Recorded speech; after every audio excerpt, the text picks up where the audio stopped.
Welcome to Talking Heads on USA Global TV, starring the one and only wonderful Dr. Jacqueline. It's a prestigious place where world-class influencers and experts meet, and where you'll find the most trusted advisors and coaches for all things in life and business. Visit usaglobaltv.com to sign up for our newsletter, get the value you need, and be first in line to learn about events and giveaways and other valuable content. Connect with us. Email Dr. Jacqueline at usaglobaltv.com to talk about how you can become part of USA Global TV. That's USA Global TV, where the doctor is always in. Hello, everyone, and welcome to USA Global TV and Radio. I'm Dr. Jacqueline KERBECK, and we are coming to you live from our Boca Raton, Florida, in the United States studio. Thanks to those of you who reached out, the 2-day journey that was really memorable and left an impression. So my mother and I had a few things we had to deal with, and I thank you for your texts, your emails, and for just reaching out. We made it safely. Yay. Our show today is A Woman's Prerogative, and our topic is I'm Every Woman. And some of you may be familiar with the song by Chaka Khan, I'm every woman. What does it mean? I don't know. We're going to find out. Today, joining me are two fabulous women from different parts of the world. Let's welcome Mariska who already knows how we're going to be doing today because it's tomorrow where she is in New Zealand. Hello, Mariska.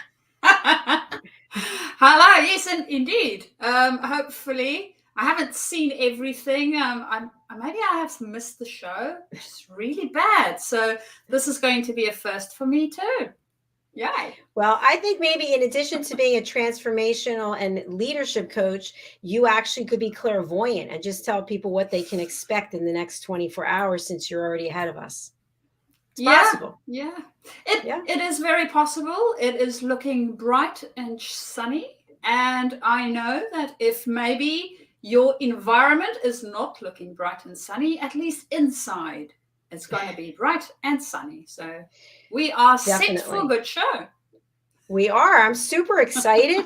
And joining us is a special guest, a dear friend, Dr. Madeline Chan. I don't know how much I can say about her in the limited amount of time that we have, but she is also transformative in so many ways. She literally brings the voice out of you. Let's welcome her to the program. Hi. Hi, Dr. Jacqueline. Hi, Mariska. Hey, I love the settings of this evening's mood. Look at it. It's like these beautiful oranges and sultry and empowering women, big time.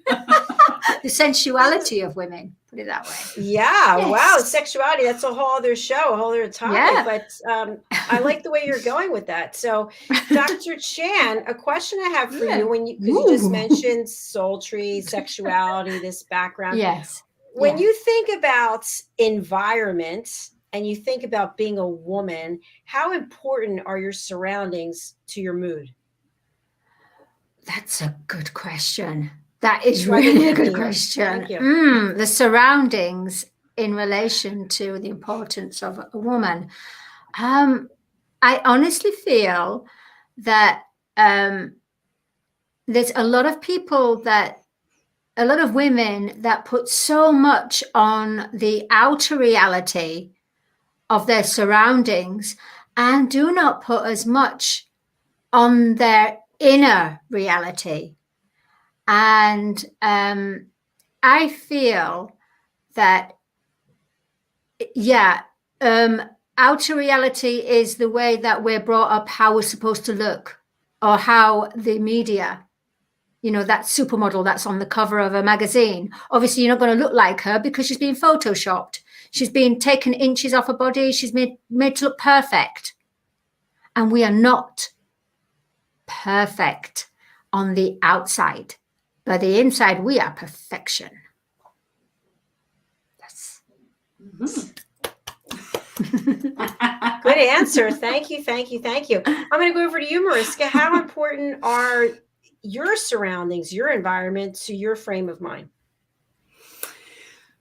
I think surroundings, even though we try for it not to have an impact, It still do, right? So if I see sunshine outside, it lifts my mood. If it is cloudy outside, maybe I might not feel as bright inside either. Although it is our aim to basically go from the inside out and not from the outside in, our external environment still has an impact to some degree. And getting to understand how to live from the inside out, as Dr. Chan has mentioned, is, I think, a lifelong journey, because it's not the easiest thing to be doing. Very true. Very true. Good points by both of you. Thank you. Yeah, I'll share this with you. If you may recall from the last time I was in Florida, it's completely dark in here. It's pitch black. And I'm in part of a room, whereas in New Jersey, I have this gorgeous studio that overlooks the bay. And so I just got back here and I just found myself thinking, wow, I'm in pitch darkness, except for these lights. I have to find the beautiful sun within, because at the end of the day, I will be able to go outside. It is magnificent outside, but I haven't been out. So I feel like we still have to find the joy, find the sunlight within, regardless of our surroundings, but they definitely can have a very big impact on our mood. I agree with you, Dr. Jacqueline. Let's find our golden sun's presence within. Yes. Mm-hmm. I love that. The golden sun's presence. Because it's strange that we're talking about that, because look at the background. It's like a golden sun. It's a golden color. So isn't it amazing how it's in relation to it? It's and you know what, the way I look at it, okay, you say you're in a dark room, but the spotlight is on you. So you are the lightest, the bright light in that room. So wow, that was heavy. I don't know, I just got it. I think that's, I appreciate, it's funny, just a truism. When the intro starts playing and we hear Alcini saying, "The wonderful Dr. Jacqueline," I say to myself, yeah, who is that? Because I feel like a witch right now. Sometimes we're like that though, right? Like the title, I'm Every Woman. And I feel like for me, just being honest, getting my mom down here for the 2-day drive with the 2 blowout tires, the blown out shock, unpacking the car, setting up the studio. Like, it's just so much stuff.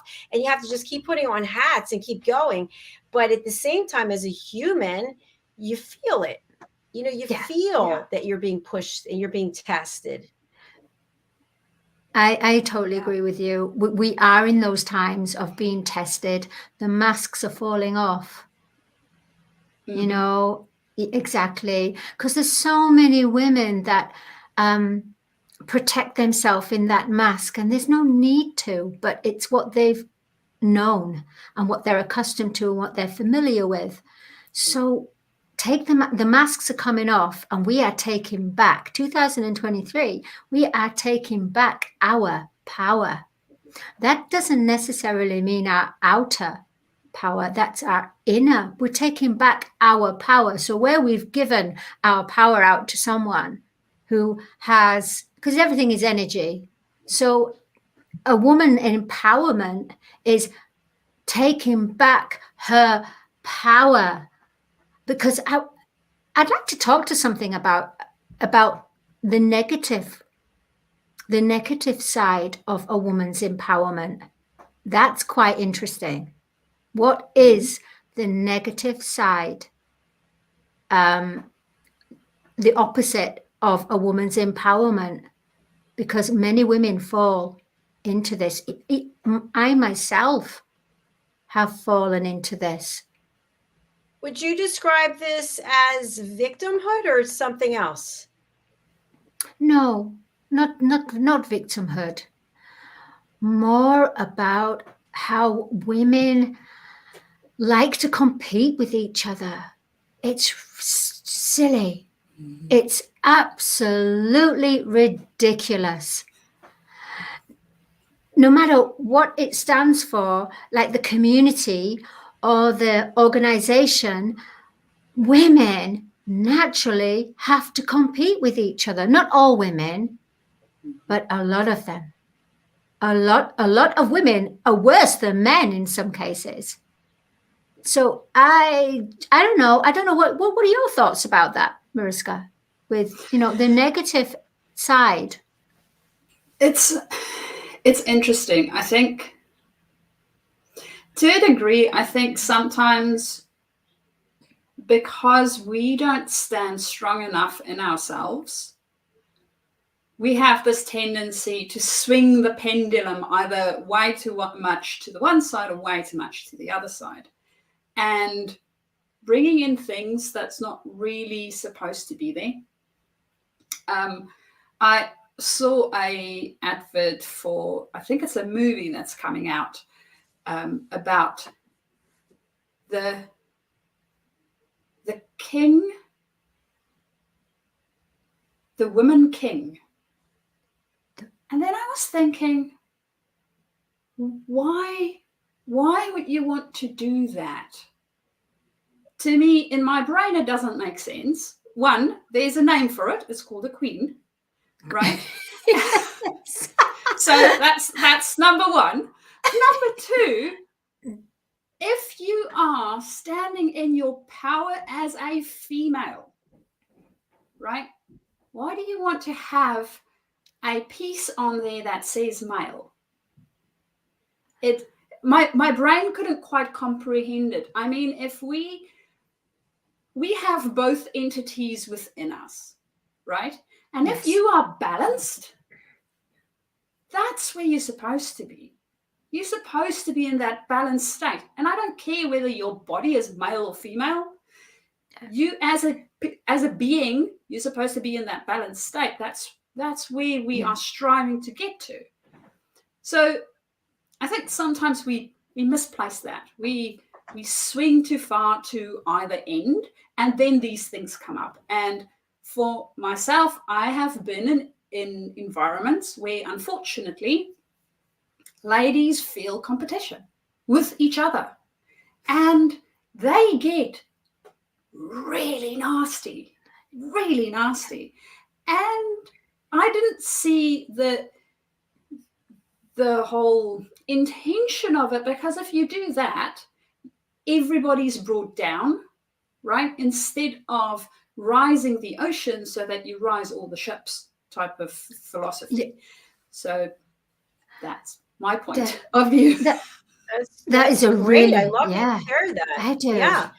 I do. So I'm going to throw a question out there for the two of you, which I'd love to have you comment on. Is it possible that the viewpoint is that a king has more power than a queen, perception-wise? That is a good question. Well, the late Elizabeth, even though she was a queen, and Queen Elizabeth I as well, they were just as powerful as a king in those days, where they took more notice of a male energy, male embodiment, rather than a female embodiment. But these days, I think it's changed. These days, it's a very interesting question. I need to think about this a little bit more. Mariska. So you'll just throw the ball at me. I'm working things out in my head. While you're thinking about that, I'm going to throw something else out there. One of my favorite movies, it's a very long movie. It's called Cleopatra. Have you seen it with Elizabeth Taylor? Oh, yes, with Richard Burton. Oh, the chemistry between those two. Oh, the chemistry was amazing. And her waist was like a 18 or something. It's unbelievable. Yeah. But she was a queen, and she was very powerful, right? Yes. She was still recognized. Yes. But I don't know that she was considered to be as powerful as a king. I don't know. See, and that's where I sometimes think people, how do we define power? Good question. Right? How do we? Because I have seen the Iron Lady, for instance, right? She was powerful. And the Iron Lady is Margaret Thatcher. Is Yes. that right? Of the UK. Okay. Yeah. There is so many people within history, even within our society today, right? You can see it, and it shows up in different ways. It's almost the same as being charismatic. We have different examples of people being charismatic, and they're not all the same charismatic, right? They're not all the same type of charismatic. So we have the same thing with people that shows this power. And I think that for me, the place that it starts is inside. Having that internal conviction, that internal, I don't necessarily have all the answers, but I know who I am. I agree with you, Mariska, but adding to this, I also believe that it's a mind shift as well. Mm-hmm. A mind shift in the way that we have to understand that we all are unique and different, and we all carry a different energy, and therefore everyone is essential. Everyone, all these women that are all in this corporate events, or even I used to do Birmingham motor shows and that a long while ago, promotions. The amount of can I say this, bitching. Mm-hmm. And I don't normally say censored. Sorry. Okay, censored. Okay, the amount of discordant energy that they threw out at each other, and then the masks that they wear, and women, we've the way that we did the burning of the bra, we had to do this because we had to prove in those years, in that time, that women were a strong model. They were seen. They needed to be seen instead of just behind the doors. Mm-hmm. So we've gone full circle, but the problem isn't with the men and women. Okay, it is when it comes to domestic violence and abuse. That's a completely different. So, but the problem is with the women. The women have too much male energy, imbalance. Yeah. And it's causing an imbalance. It's causing them to have conflict of ego. Their egos are tripping. Their egos are like way up high Richter scale stuff. And it's like, we got to bring them back to the heart. Women have to go back into their heart space, because if you're in your heart space, you don't have those thoughts of that lower vibration. The lower vibration is when you're emanating from your ego and your ego heart. Yeah, exactly. which is a construed of male energy, really. Because the true feminine energy is in alignment with the soul. And when you do things from your heart and your soul, the ego cannot even enter that. It's a closed door. It's closed. So when you think about the ego and you think about the evolution of women and our title today, I'm Every Woman, let's just speak from ourselves. So how have you evolved as every woman? What does that mean to you today versus what maybe it meant when you were younger? When I was younger, I would do everything what everyone said. I had no confidence. And so I wasn't every woman. I did follow the magazines and the way that media was at that time, trying to be what the media wanted you to be, type of thing. But I think I'm Every Woman is exactly what Mariska was talking about awakening within, awakening to that power within and using that power within and applying it out to your world, then you become I'm every woman. But I'm every woman is different for everybody. But one thing that we do have, all of us as humanity, I'm every woman is when our balanced feminine energy and our male is balanced. The feminine energy is balanced. So then we are I'm every woman. Look, so if we go woo, woo, and then man, woo, and then man. So why is it that we're called a woman? Woo, man. We are there to woo men. Thank you very much. Wow. Old programming. Old programming. Download moment. Wow. That was heavy. That is so interesting. And biologically speaking, it's actually the other way around. So if we look at ourselves biologically, right, at our bodies, at our physical bodies, the blueprint is of the female body. I mean, there's no biological reason why men needs to have nipples. What do they do with it? Nothing. It's on your chest. Great. Yeah. We need them. Right? But they don't. Yeah. Exactly. So if we had a male blueprint, we would have had to add stuff to become female. And yet all the language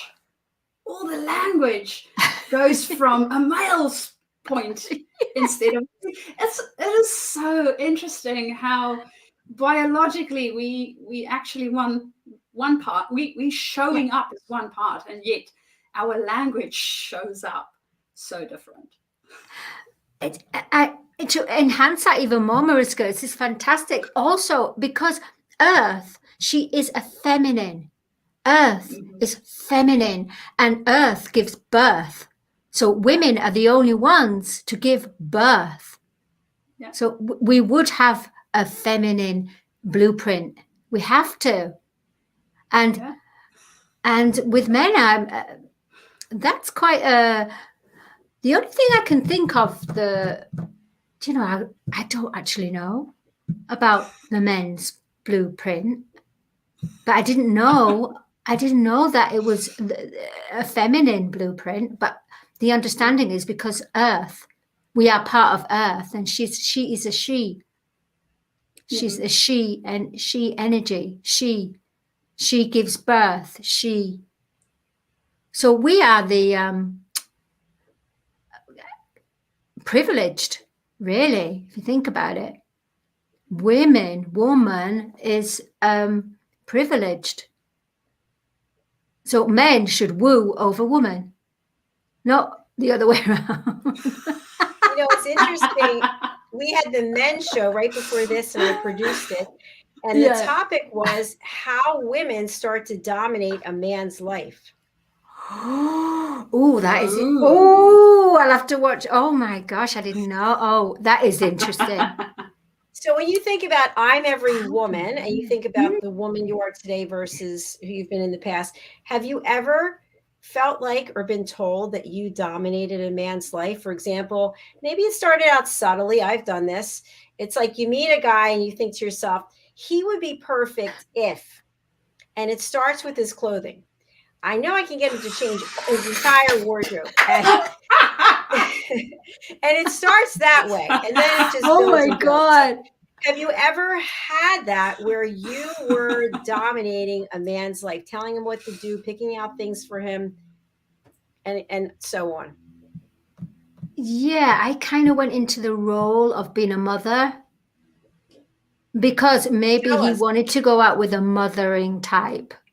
Mothering type is when it's almost like they're rough and you need to polish them and you need to help them to bring out their confidence. And this person, he was intelligent. Well, it was actually my ex-husband, to be honest. And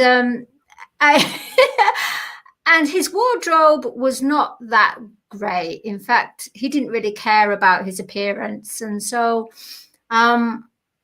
when we were going out, I helped him to come out of himself. I mean, you know, clothes-wise, you know, image. So I helped him to get confident, and I found myself nagging a lot. Was he a nudist? Not so well. He believed in nudist anyway, whereas I didn't. I was a bit prim, really. No, he just wasn't fashionable. It was just like big sweaters and just big dock boots and just scraggy hair and typical professor type of thing, you know. And he had so much more, but he focused more about his intelligence rather than his actual nurturing and care. And he says, you know, I can't have clothes. What's clothes going to do, you know, or what's got the image going to do? You need intelligence, a mind that's going to change the world. You know, it was so. So then I started mothering him, and I started to help him. But I don't know if that's kind of mothering. I think it is in a way. I think it is. I helped him. Yeah. So I was trying to make him be something that he didn't want to be. And and he was trying to make me be something that I didn't want to be. Sounds like a perfect relationship for a divorce. Okay. That's exactly what we did in 4 months. We got married, and within 4 months we were divorced. Wow. Yeah, Wow. That quick. Yeah. It's It lessons doesn't in work, it doesn't life. work. Yeah, It doesn't I work. hear It you. doesn't work. So, Mariska, what about you? You are married, and we don't have to talk about your husband. Maybe before your husband, did you ever mother someone, or did you ever become dominant in terms of demand? It doesn't have to be a bad thing, I don't think. I think on the men's show, it was basically, it wasn't a good thing, but I don't know. I think it depends on. See, for me, what Madeleine mentioned around wanting to change the other person into something they don't even want to be, right? That becomes bad because the other person doesn't want to be that. I'm not helping them or enhancing who they are. So I won't say it's mothering, it's more supporting in the way that I've applied it, in the sense that I will support you to do and be more of yourself, whatever that might look like, right? So I don't want to change you, because if I want to change you, why the hell am I in this relationship? I'm sorry. It's just, I don't see the point. I don't see the point of being in a relationship with somebody that I want to have be someone else. Then I'll rather go and look for that someone else. To me, that's easier than changing the person. I appreciate that, but I do want to add something, and this might sound really shallow, but so one of my things, and I've been alone for a long time now, but one of my things was, if you don't have nice feet, why are you showing your toes with your toe jams? I mean, I don't want to see them. I don't think anyone else wants to see them. So I would say, listen, if you're not going to take care of your feet, wear closed-toed shoes. Why are you wearing flip-flops? Like, it's a no. It's a hard no on every level. I'm doing a community service in this area. So would you agree or not agree? I would say it depends on the environment. If they're going to a black tie event with flip-flops, that might not be appropriate. If they're going to the beach and they want to have flip-flops on, you know what? What if they have toe jams? Where are they going with it?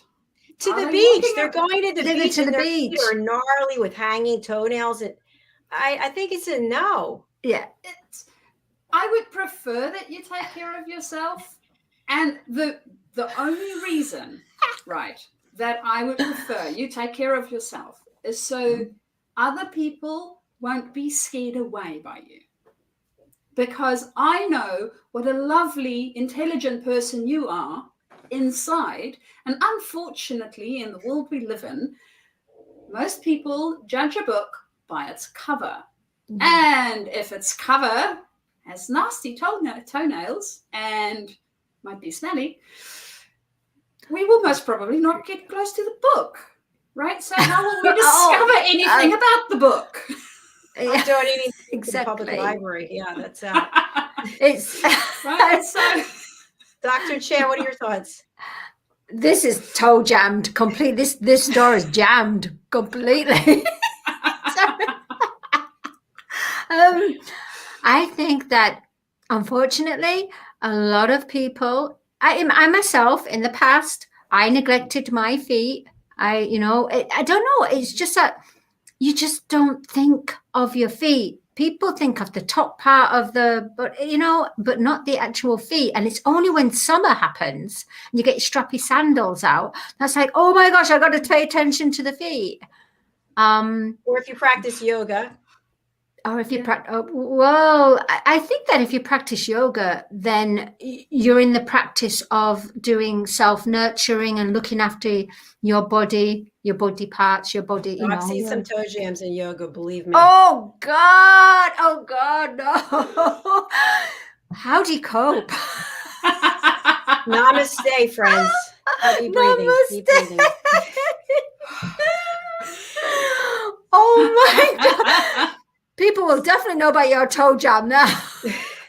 Your toe jam anxiety. In all seriousness, though, when we think about being a woman, okay, I'm every woman. Is it possible to be every woman? Because there's that competitive nature. Or is it I'm my own woman? What about that? What if Shaka Khan sang that song, I'm my own woman? I'm my own woman. Well, unfortunately, at that time when she wrote it, it was about, bigger, the better, that type of bigger than life. So I'm every woman. I represent the women. That's what she's saying. I'm every woman. But I agree. It needs to change. That title needs to change because it's not applicable now. Yeah. We can't apply that because otherwise it enhances the ego of a woman. I'm every ego. It's all in me. Sorry. You heard it here, a new version of the song live. With I'm every ego. That's exactly what it is, though. When too many people have too much the ego, so they are every ego. They, and we need a new title. Exactly, Dr. Jacqueline. We need a new title for that song. When she's not every woman. Yeah, okay. I have a counterpoint. Ooh, let's hear it. Thinking about the universe, right? We all have stardust in us. So from that point of view, each one of us, whether we are physically, body-wise, male or female, are every woman. Because we are all interconnected. We have a little bit of it in each one of us. How it comes out is, of course, a different story. How it manifests and how it shows up. But the essence, the seed of it, the building block, so to speak, I think we all carry it in us. And not only as the human species, but also in other things. So in the animals, in the planet, right? We have all got that nurturing potential, that growing, that creating. I mean, if we think of the planet Earth keeping us safe, right? Sprouting life, is that not what we do as a species too? Whether you are male or female, or whether you relate in any other way to it, you still create. Yeah. So How is that for a different point of view? Oh, very nice. Point Yeah. counterpoint. That is a great counterpoint. Getting us to think. On a collective human consciousness, yes. Yes, the higher consciousness we are. And the thing is, it's love that is the essential key to the universe. Love. So love is a feminine, divine feminine energy. So in that respect, yeah, I am every woman. You know, but I still don't understand why this woo and then man. When was this word invented? When was this word woman? Weren't we as lady? Weren't we known as ladies? Goddesses in ancient time. Goddesses. Now, wait, here's a question. Is every woman a lady? Ooh. Oh. Meaning? Yeah. Good question. Well, if you think about a lady, what is a lady? She's proper. She's mannerly. She's kind. Yeah. She carries herself a certain way. She's gracious. Yeah. Is every woman a lady? No. No, because if that's mannerism, that's mannerism though, isn't it? A lady is a lady that, yeah, as what you were mentioning, grace, she carries herself, she's manners.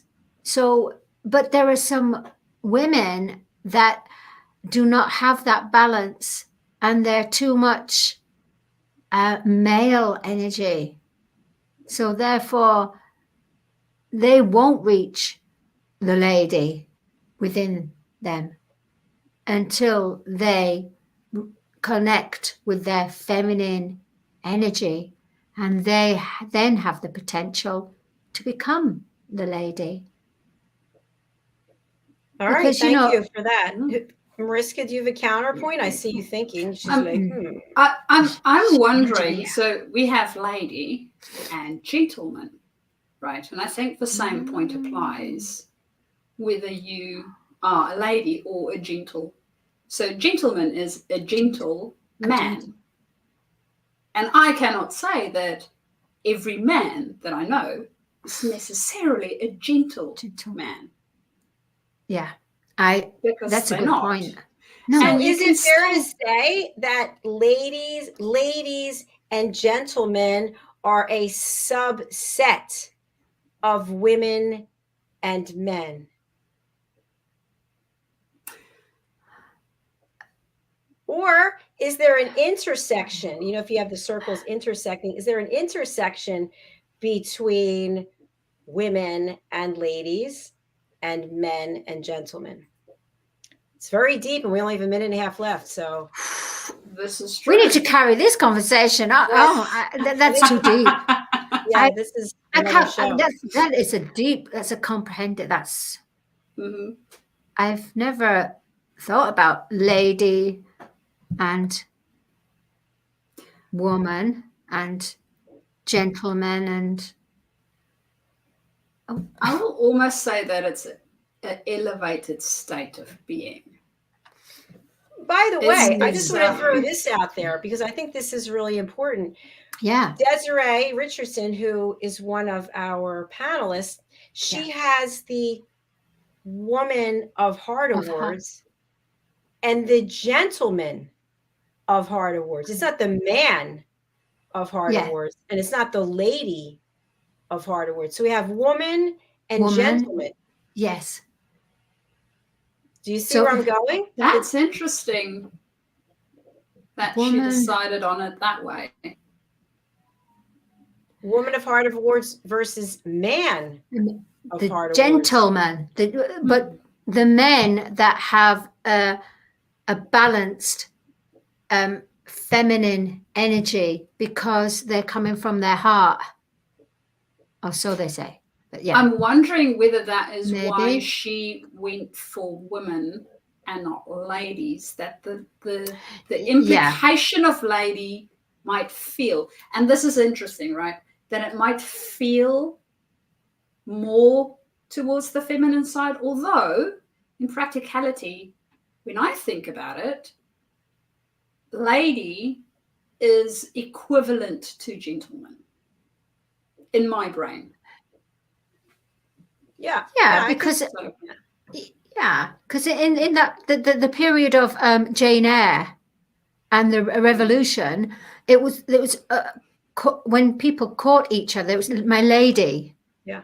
Mm-hmm. Oh, sir, madam. That's another one. Sir and madam. It's who's a sir, who's a madam. Yeah, I think we need to continue this topic next week. That's a really interesting. It is an interesting topic. Let's do some research also, each of us, and see what we can find out. Yeah, I like that. Maybe we can see if Dr. DESZIREE can come along as well, because she should be on. I think she's on every other week, so she'll be on next week, hopefully. So fantastic! This is great. This is a great conversation. Thank you so much, Dr. Chan. How can people reach out to you and get a custom song, get some vocal lessons? Tell us more. Okay, if you want a custom song, then just go on to songsforyou.co.uk. However, you can contact me personally, MADALENECarolChan@gmail.com. That's MADALENECarolChan@gmail.com. I am a soul voice awakener, and you can find me there. You can find me on Facebook as well, Dr. Madeleine Chan. So I want to hear from you. Thank you so much. You can also find Dr. Chan tomorrow on the Film and Music Show. And That's then right. We have the Talking Heads. On Talking Heads, yes. Yeah. Super excited. Mariska, tell us how people can get in touch with you and hire you for your services. Woohoo. Okay, so getting in touch with me, you can email me, mariska@journey2discover.com, or alternatively, you can visit my website, which is journey2discover.com, or link up with me via literally LinkedIn and drop me a direct message in the stating that you saw me on USA Global TV and Radio. Then at least I know where you're coming from, and we can start a conversation. And of course, I am working with specialists and leaders moving up in their leadership journey. Fabulous. Brilliant. Thank you. Fabulous. Thank you. And thank you to our audience, whether you're watching or listening. I'm actually watching the show on this other computer. We look pretty good. I'm just saying. So thank you, everybody. That's our last show for today. And it's a wrap. We will be back tomorrow with our regular schedule as usual. So thanks, everyone. Please do reach out to Mariska, reach out to Dr. Chan, go over to LinkedIn, connect with them. They're very nice people. You'll be glad that you did. Thank you, everybody. Bye for now. Thank you. Bye. Bye. Bye. See you next week.